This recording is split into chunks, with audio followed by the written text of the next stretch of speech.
angkatan saudara-saudara sebagai Menteri Negara dan Wakil Menteri Negara Kabinet Indonesia Maju dalam sisa masa jabatan periode tahun 2019-2024.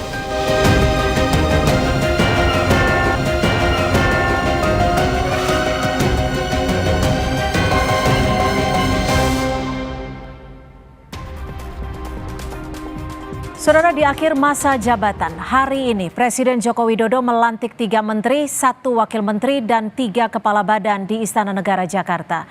Mereka adalah Menteri Hukum dan HAM, Menteri SDM, Menteri Investasi sekaligus Kepala BKPM, dan tambahan Wakil Menteri Kominfo.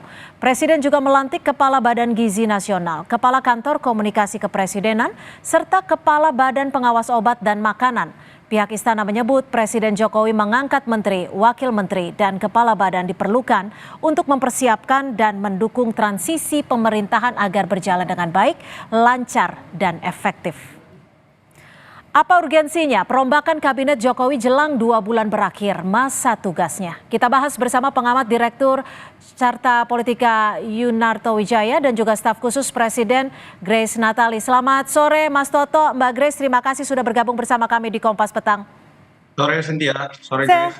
Mbak Grace, ini 2 bulan jelang masa purna tugas Presiden Joko Widodo. Ada menteri yang reshuffle. Urgensinya apa? Dan 2 bulan tuh bisa apa, Mbak Grace? Ya, yang pertama landasan hukumnya dulu ya, bahwa berdasarkan pasal 17 ayat 2 Undang-Undang Dasar 1945 adalah merupakan hak prerogatif Presiden untuk memberhentikan dan juga mengangkat menteri-menterinya.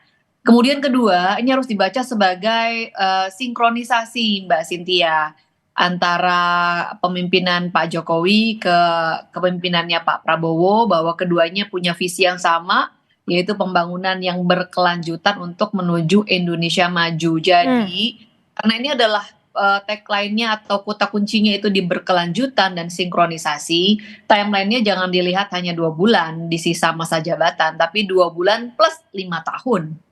Begitu. Artinya menteri-menteri yang diubah ini akan masuk ke kabinet yang baru nantinya? Apakah personilnya akan masuk ke kabinet yang baru? Kita harus tunggu 20 Oktober. Kita harus tunggu karena ini adalah prerogatifnya Presiden terpilih Bapak Prabowo. Tetapi programnya atau kerjanya, sinkronisasinya sudah dimulai dari sekarang. Saya pikir ini adalah bentuk juga penghormatan atau kolaborasi yang baik sekali dari Bapak Presiden. Karena beliau juga tahu bahwa program-program yang besar itu tentu membutuhkan koordinasi yang lebih baik lagi. Misalnya program makan bergizi gratis. Ini kan program besar yang akan membutuhkan kerjasama lintas kementerian, lintas lembaga, lintas ke daerah. Oleh karenanya perlu persiapan agar nanti bisa langsung lari. Tinggal kerja Mas aja. Toto, logik tidak ketika 2 bulan setengah reshuffle kabinet, ini kompleksitasnya seperti apa? Apakah ini benar-benar efektif? Dan apakah ini hanya sekedar politis? Ya, yang pertama kalau bicaranya hanya dalam konteks Pak Jokowi saja yang akan berakhir di tanggal 20 Oktober tentu saja menjadi tidak logis kalau basisnya adalah kinerja. Tapi memang ini kan ada situasi yang berbeda ya. Bicara mengenai keberlanjutan, jelas Pak Jokowi mendukung Pak Prabowo, di situ ada Mas Gibran, temanya juga keberlanjutan. Menurut saya paling tidak kalau bicara di beberapa pos yang tadi diangkat masuk akal. Dalam konteks misalnya paling tidak ketika memilih Kepala Badan Pangan Nasional, membentuk Badan Gizi Nasional, lalu kemudian Kepala Kantor Komunikasi Presiden. Itu kan terkait dengan gizi dan pangan ini kan program prioritasnya Prabowo Gibran dengan segala kontroversinya. Kita tahu tidak mudah dengan keterbatasan anggaran, pertanyaan dari publik. Sehingga menjadi masuk akal menurut saya ketika ingin ngebut nanti mungkin akan ada Kementerian Khusus Pangan juga, badan-badan terkait atau yang dibentuk itu kerja terlebih dahulu. Termasuk komunikasi Presiden memilih Mas Hasan Nasbi, saya pikir dalam konteks sisa 2 bulan mungkin dianggap harus mengerti terlebih dahulu gaya kerja dari Presiden sebelum dan kemudian bisa diterjemahkan untuk Presiden sesudah. Dalam konteks itu saya pikir masih bisa dipertanggungjawabkan. Pertanyaan kan lebih muncul dan spekulasi misalnya terkait dengan kebetulan ada 2 menteri dari PDI Perjuangan. andai kata pun alasannya politis itu tetap bagian dari prerogatif presiden, walaupun kalau menurut saya kalau memang dianggap dalam konteks secara politik sudah mengganggu, alangkah baiknya presiden sebetulnya mengganti saja semua menteri PDI Perjuangan, sehingga beban dalam proses transisi juga lebih mudah gitu ya. Lalu hitung-hitungannya menurut Anda kalau khususnya mungkin ya, khususnya untuk Menteri Yasona, ini apa karena memang politis saja atau memang posisi dari Menkumham ini merupakan titik rawan dan juga penting bagi parpol? Singkat saja. Ya, yang tadi terkait, sebenarnya saya pengen jelasin itu ya, pertanyaan paling besar adalah terkait Yasona. Orang pasti akan mengkaitkan dengan peristiwa besok. Akan ada Munaslup Golkar, dan ketika sudah dipilih ketua umum definitif yang baru, misal untuk kebutuhan pendaftaran pilkada 27 Agustus, ketua definitif itu kalau tidak disahkan oleh Kumham, itu akan jadi masalah buat Partai Golkar. Andai kata pun itu yang terjadi, ya saya pikir sah-sah juga. Walaupun itu makin menjustifikasi apa yang disebutkan oleh Kodari, bahwa apa yang terjadi di Golkar, jangan-jangan memang sebuah cerita dari tukang kayu yang sedang menebang pohon beringin gitu ya. Dan apabila itu terjadi pun itu sah-sah saja dalam konteks politik praktis, seorang Jokowi ingin membangun sebuah kekuatan politik supaya transisi bagi Prabowo Gibran lebih baik, tapi paling tidak fakta itu akan terbuka.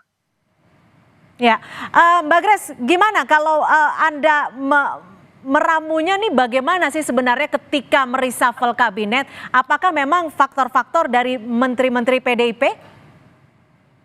Ya, nggak sampai ke situ.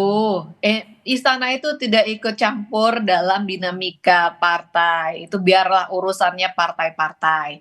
Terkait dengan posisi Kementerian Hukum dan HAM ini memang sangat strategis, sangat penting.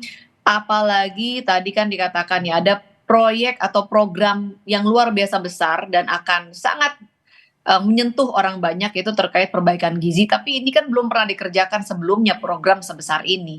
Oleh karenanya harus dipastikan bahwa regulasi yang dibutuhkan untuk menjadi landasan hukum bagi program baru ini, apalagi akan ada kerjasama lintas kementerian lembaga, kepala daerah, harus ada landasan hukum yang baik dan ini butuh sinkronisasi sedini mungkin begitu.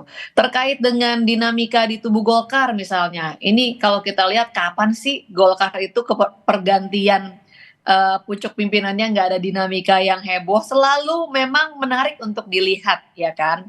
Bahkan kalau kita simak memang sejak masa reformasi kepemimpinan Golkar itu kalau kita perhatikan nggak pernah lebih dari 1 periode, nggak ada yang 2 periode. Jadi kebetulan ini jangan diseret-seret sana karena istana tidak mengurusi internal partai-partai, itu urusannya partai. Meskipun Kumham ini juga akan berkaitan langsung dengan pengesahan Munaslup dan lain sebagainya. Terima kasih Mbak Grace Natali dan juga Mas Toto sudah bergabung bersama kami di Kompas Petang.